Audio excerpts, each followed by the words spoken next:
नमस्कार, मैं हूं मनु राजपूत और आप देख रहे हैं सुजन समाचार खास पेशकश आपकी विधानसभा आपकी खबर। इस विशेष बुलेटिन में हम आपको दिखाएंगे आपके क्षेत्र आपकी विधानसभा से जुड़ी वो तमाम खबरें जो मुख्यमंत्री श्री भजनलाल शर्मा के नेतृत्व में प्रदेश के विकास, सुशासन और जन कल्याण की कहानी कहती है। मुख्यमंत्री श्री भजनलाल शर्मा के नेतृत्व में राज्य सरकार के आदेशों की पाली जिले में पालना हो रही है। देसुरी ग्राम पंचायत नारलाई के प्रशासक और वीडियो ने मिलकर 550 से ज्यादा ग्रामीणों को उनके जायज हक को लेकर पट्टे वितरण कर दिए। नारलाई ग्रामीणों ने बताया कि भजनलाल सरकार की मंशा पर पंचायत प्रशासक निवृत्तमान सरपंच श्री शेखर मीणा और वीडियो श्री अचल सिंह सोलंकी ने कोरम के साथ लेकर नियमानुसार ग्रामीणों को पुश्तैनी पट्टे देने का निर्णय लिया, जिसका मुख्य उद्देश्य पट्टों को लेकर ग्रामीणों को पंचायत के चक्कर नहीं लगाना पड़ रहे हैं और ग्रामीणों को समय पर बिना विवाद पट्टे वितरण किए जा सके। इसको लेकर प्रशासक और वीडियो ने 1 वर्ष में पट्टा बनाने का लक्ष्य रखा, जिसके तहत ग्रामीणों को पट्टे वितरित हो सके। राजस्थानी छात्र मोर्चा राजस्थान और राजस्थानी रामलीला संस्थान सूरतगढ़ के संयुक्त तत्वावधान में भाषारी जोत जगावा कार्यक्रम का आयोजन स्वर्गीय श्री गुरुशरण छाबड़ा राजकीय महाविद्यालय के विवेकानंद हॉल में किया गया। कार्यक्रम में श्री भागीरथ कड़वासरा ने विद्यार्थियों से राजस्थानी भाषा साहित्य के अध्ययन करने का आह्वान किया। कार्यक्रम के वरिष्ठ साहित्यकार भाषा चिंतक श्री मनोज कुमार स्वामी ने कहा कि वर्तमान समय में राजस्थानी भाषा साहित्य में उत्तरोत्तर तरक्की हो रही है। उन्होंने कहा कि राजस्थान की प्राथमिक शिक्षा से लेकर उच्च शिक्षा में राजस्थानी भाषा का प्रवेश बढ़ रहा है। वर्तमान में प्रतियोगी परीक्षाओं में राजस्थानी भाषा साहित्य के पाठ्यक्रम बढ़ने से राजस्थान के युवाओं को रोजगार के अवसर बढ़े हैं। उन्होंने युवाओं से राजस्थानी भाषा साहित्य के क्षेत्र में समर्पित भाव से काम करने का आह्वान किया है। आज स्वर्गीय श्री गुरुचरण छाबड़ा राजकीय महाविद्यालय सूरतगढ़ में भाषारी जोत जगावा कार्यक्रम होयो।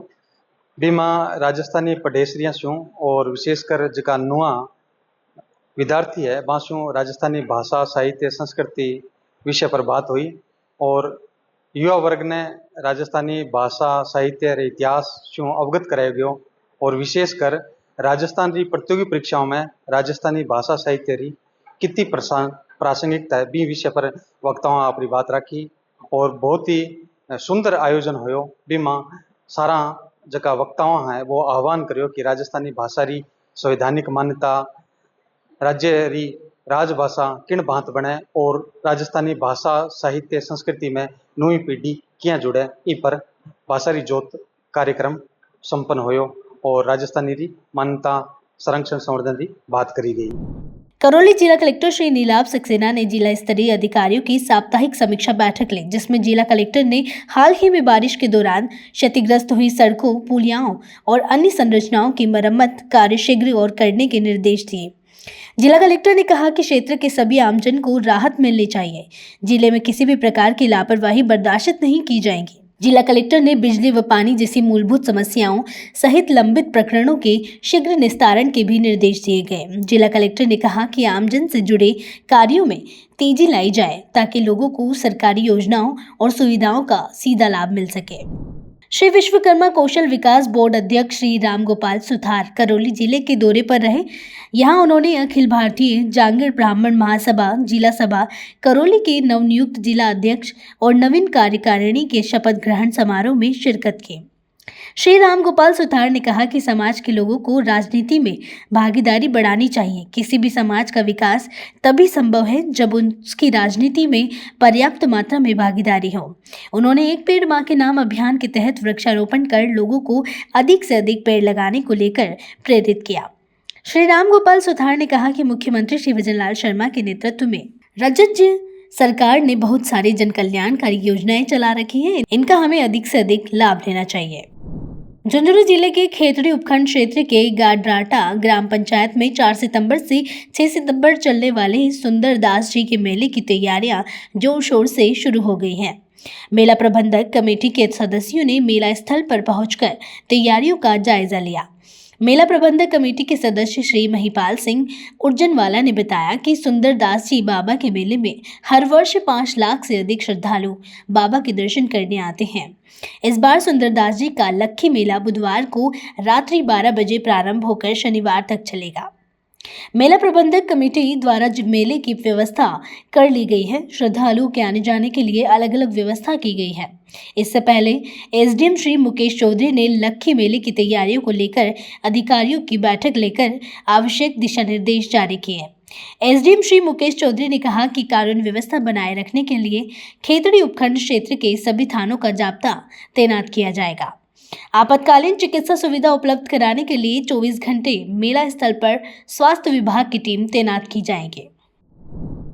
आज उपखंड कार्यालय में आगामी बाबा सुंदरदास जी के महाराज जी के मेले जो गाडराटा ग्राम पंचायत में आयोजित होने वाला है, उसके उपलक्ष्य में सभी विभागों की बैठक उसमें बुलाई गई। मुख्यतः राजस्व विभाग, पुलिस विभाग और पंचायती राज विभाग, सड़क, पीडब्ल्यूडी, पेयजल, अन्य सभी विभागों, वन विभाग, रोडवेज, आगार, सभी को मेला में सुचारू व्यवस्था बनाए रखने बाबत उनको निर्देशित किया गया और श्रद्धालुओं को किसी तरह की असुविधा नहीं हो, इस बाबत समस्त विभागों को जो उनकी जिम्मेदारी है उसके बारे में उनको निर्देशित किया गया है।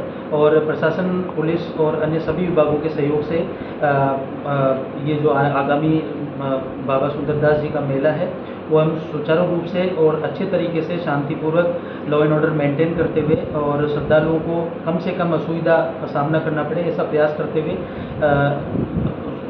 इसको आयोजित कराने का हमारा प्रयास है। आज इसी संदर्भ में बैठक आहूत की जाकर सभी अधिकारियों को उनके विभाग से संबंधित क्रियाकलापों के बारे में निर्देशित किया गया। झुंझुनू जिले के खेतड़ी उपखंड क्षेत्र की ग्राम पंचायत पपूर्ना में प्रधानमंत्री सूर्य घर मुक्त बिजली योजना का शिविर लगाया गया। शिविर में लोगों ने भाग लिया। इस योजना का लाभ प्राप्त करने वाले पात्र व्यक्तियों को राज्य सरकार की ओर से सब्सिडी दी जाएगी। अजमेर विद्युत वितरण निगम लिमिटेड के सहायक अभियंता श्री सुभाष मीना ने जानकारी देते हुए बताया कि 3 किलोवाट बिजली की लागत 1,950,000 रुपये और 5 किलोवाट बिजली के लिए 2,95,000 रुपये की लागत आती है। सरकार की ओर से 78,000 रुपये की सब्सिडी दी जाती है। मात्र 2 दिन में इंस्टॉलेशन कर दिया जाता है और 25 वर्ष की वारंटी दी गई है। यह स्कीम अब ग्रामीण एरिया में भी लागू है। शिविर में कुल 40 व्यक्तियों ने रजिस्ट्रेशन कराया है।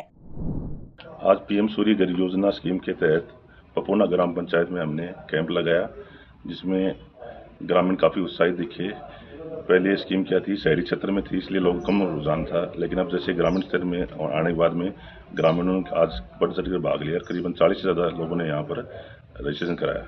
लोगों को हमने कैंप में मोटिवेट किया, सब्सिडी के बारे में बताया जो भारत सरकार दे रही है। 1 किलोवाट पे 30,000, 2 किलोवाट पे 60,000 और 3 किलोवाट पे 78,000 की सब्सिडी दे। मैं एक रजिस्टर्ड अधिकृत वेंडर हूँ पीएम सूर्य घर योजना में जो सोलर लग रहे हैं, जिसमें सब्सिडी की अगर बात करें तो 78,000 रुपये की सब्सिडी मिल रही है 3 किलोवाट पे। और इसमें जो 3 किलोवाट की कॉस्टिंग आ रही है 1,95,000 आ रही है, जिसका जनरेशन आ रही है 360 यूनिट। मतलब कि अगर कस्टमर 360 यूनिट तक अगर कंजप्शन करता है तो उसका बिल मिनिमम साइड में रहेगा।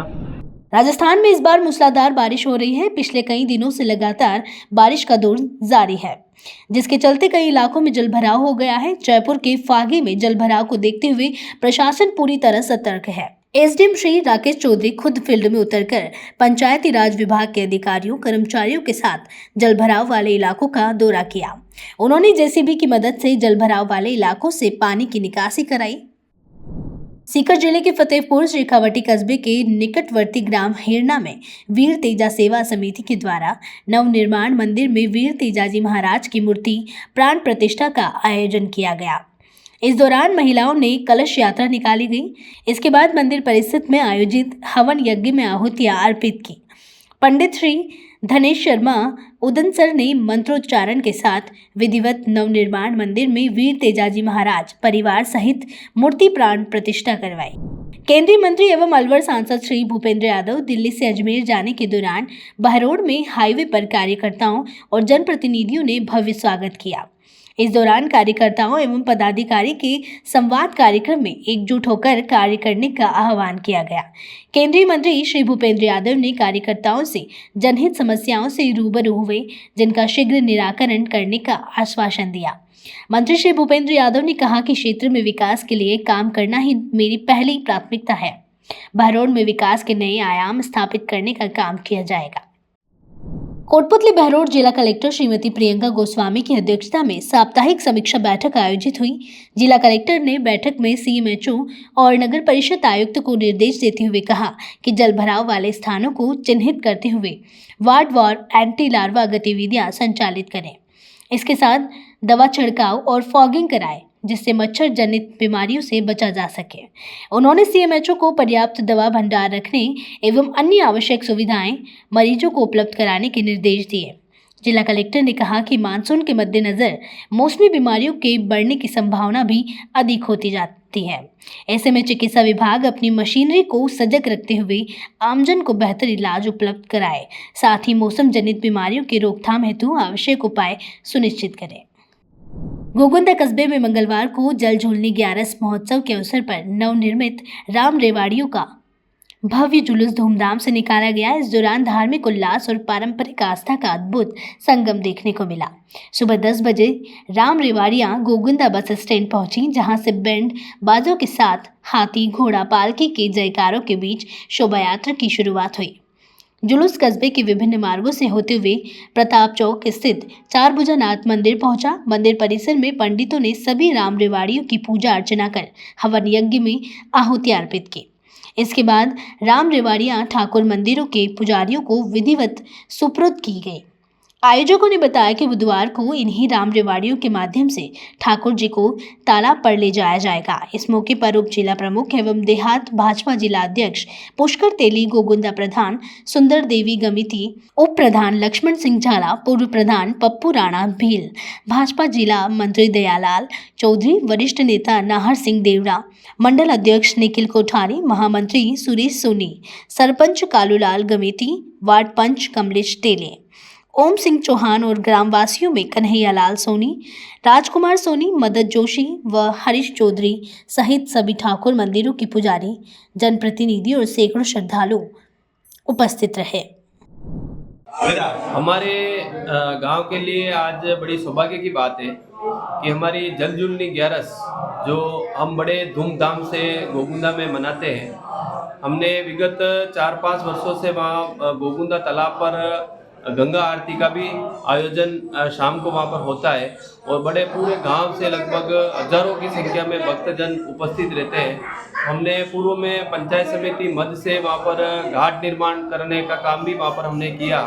इसके बाद में सभी गांव की राय हुई कि भाई जो हमारे गांव के सभी मंदिर है जिससे भगवान विराज कर वेवान में विराज कर गोगुंदा तालाब पर पधारते हैं, वो सभी नए होने चाहिए। वो भी हमने पंचायत समिति के माध्यम से सभी मंदिरों में नए वेवान भी उपलब्ध कराए। आज उनका विधिवत यहाँ से पूजन भी हो रहा है। पूजन और हवन होने के बाद में इन सभी वेवानों को सभी मंदिर प्रमुख मंदिरों में सुपुर्द किया जाएगा और वो हमेशा मंदिर की ही संपत्ति रहेगी। इसके बाद में कल यहाँ पर बड़े धूमधाम से जल झूलनी 11 मनाई जाएगी। मैं आप सभी से भी निवेदन करता हूँ कि इस हमारे धार्मिक और सांस्कृतिक कार्यक्रम में अधिक से अधिक संख्या में पधारें और इसका आनंद लें। कल गंगा आरती का भी आयोजन होगा और बड़ा ही धूमधाम तरीके से जल झूलनी 11 गोगुंदा में मनाई जाती है। तो मैं आप सभी से भी इस चैनल के माध्यम से निवेदन करता हूं कि अधिक से अधिक संख्या में पधारें। इसके लिए मैं हमारी पंचायत समिति का भी तहे दिल से धन्यवाद देता हूं। प्रधान साहब, उप प्रधान साहब और हमारे सरपंच साहब, हमारे चार पूजा मित्र मंडल के सभी युवा कार्यकर्ताओं का, इसमें विशेषकर अग्रणीय रह रहे हमारे हरीश जी और सभी इनकी पूरी टीम का भी मैं तहे दिल से धन्यवाद देता हूं कि इतना शानदार आयोजन के लिए ये इतनी बढ़िया भव्य तैयारी करते हैं। वो तैयारी करने के बाद उसको महूर्त रूप देते हुए इतना शानदार और भव्य भक्तिमय वातावरण जो कल गोगुंदा में रहने वाला है, इसके लिए मैं सभी को तहे दिल की बधाई और शुभकामनाएं देता हूं। धन्यवाद। राजस्थान के प्रसिद्ध लोक देवता और वीर तेजाजी महाराज के 3 दिवसीय मेले में श्रद्धालुओं का सैलाब उमड़ पड़ा। तेजाजी महाराज के दर्शन के लिए अल सुबह ही मंदिर के बाहर भीड़ जमा होने लगे। श्रद्धालुओं ने तेजा बाबा के दरबार में खीर, चूरमे व दूध का भोग लगाकर परिवार, देश व प्रदेश की खुशहाली की कामना की। परिषद व पुलिस प्रशासन की ओर से महिलाओं और पुरुषों के लिए अलग अलग लाइन की व्यवस्था की गई। सुरक्षा की दृष्टि से भारी पुलिस बल भी तैनात किया गया। इस दौरान मंदिर के आसपास चप्पे चप्पे पर पुलिसकर्मी तैनात रहे। पाली जिले के सुमेरपुर विधानसभा के उपखंड अधिकारी श्री कालूराम कुम्हार की अध्यक्षता में समीक्षा बैठक आयोजित हुई। बैठक में जवाई बांध के फाटक खोलने की संभावना और उससे पूर्व की तैयारियों को लेकर विशेष रूप से चर्चा की गई। बैठक में शिवगंज एसडीएम श्री नीरज मिश्र, सुमेरपुर जवाई खंड नहर के अधिशासी अभियंता श्री राज भवरायत, तहसीलदार श्री दिनेश आचार्य, पंचायत समिति के विकास अधिकारी श्री मूलेंद्र सिंह सहित कई विभागीय अधिकारी मौजूद रहे। ऐसा है कि सुमेरपुर स्थित जवाई बांध की कुल क्षमता 7327 MCFT है और करीब 6235 MCFT पानी आ चुका है और करीब 1100 MCFT पानी अभी भी आएगा, तब जाके ये बांध ओवरफ्लो होगा। प्रतिदिन 200 MCFT पानी हाल फिलहाल आ रहा है। हो सकता है तेज़ बरसात हो जाए और नहीं भी होए तो हम मान रहे हैं कि लगभग 5 से 7 दिनों में अगर इसी फ्लो से अगर पानी आता है तो अपना बांध है पूर्ण रूप से भर सकता है। इसी प्रकार सही में भी लगभग 9 मीटर के आसपास पानी आ चुका है, तो सही जो हमारा है वो फीडबैक के हिसाब से उसको भी भरना आवश्यक है। अभी चूँकि तेज़ बरसात अगर नहीं होती है तो अगले 7-8 दिनों में जो सही का ओवरफ्लो आ रहा है, इनफ्लो आ रहा है, उसको बंद करना पड़ेगा और सही बांध को फुल भरना पड़ेगा। परंतु अगर तेज़ बरसात हो जाए तो प्रशासन को इस संबंध में अलर्ट रहना पड़ेगा। कभी भी इमरजेंसी गेट खोलने पड़ सकते हैं, क्योंकि अभी 2-3 दिन और बरसात का अलर्ट है। इसी दृष्टि से आज ये हमारे डाक बंगले में मीटिंग शिवगंज और सुमेरपुर प्रशासन में, जिसमें नगरीय निकाय और तहसीलदार जी, एडमिनिस्ट्रेशन पूरा और ग्रामीण विकास तीनों चारों और पुलिस विभाग सभी की मीटिंग इसलिए बुलाई गई थी क्योंकि इमरजेंसी या सामान्यतः इसको खोलने की दृष्टि से जो जवाई बांध के ओवरफ्लो में जो भी गांव आते हैं, उन गांवों में जो लो लाइन एरिया है या रपट आती है, वहां आमजन को पहले क्या व्यवस्था हो सकती है या उनको किस प्रकार से सचेत किया जा सकता है, तो उन सब व्यवस्थाओं पे चर्चा करने के लिए ये मीटिंग दोनों जो उपखंड है उनके प्रशासन के द्वारा बुलाई गई। आज सुमेरपुर और शिवगंज प्रशासन की जवाई बांध डाक बंगले में बैठक थी, जिसमें सिंचाई विभाग के साथ साथ पुलिस प्रशासन मौजूद रहा। अगर बाई चांस जवाई बांध के फाटक खोले जाते हैं तो उसकी क्या इफेक्ट होंगे, नदी के आसपास के गाँवों को अलर्ट कैसे किया जाएगा, उनके गाँव को कैसे रिहेबिलिट करेंगे, इसकी संबंध में पूर्व तैयारी के संबंध में यहाँ बैठक आयोजित की गई थी, जिसमें सभी जो अधिकारी हैं, सभी जो ग्रामीण विकास के, पुलिस प्रशासन, सभी को आपस में निर्देश किया गया है कि जवाई बांध में जो भी इमरजेंसी अगर स्थिति बनती है तो इसका पूर्व प्लान तैयार करके जो अपने फ्लड कंटीजेंसी प्लान में उसके हिसाब से चिन्हित करके लोगों को जागरूक करके उनको रिहेबिलिट किया जाए। आपकी विधानसभा आपकी खबर बुलेटिन में आज के लिए इतना ही। फिर मिलेंगे नई खबरों के साथ। तब तक के लिए देखते रहिए सुजा समाचार। हमारे चैनल को लाइक, सब्सक्राइब और शेयर करना ना भूलें। धन्यवाद।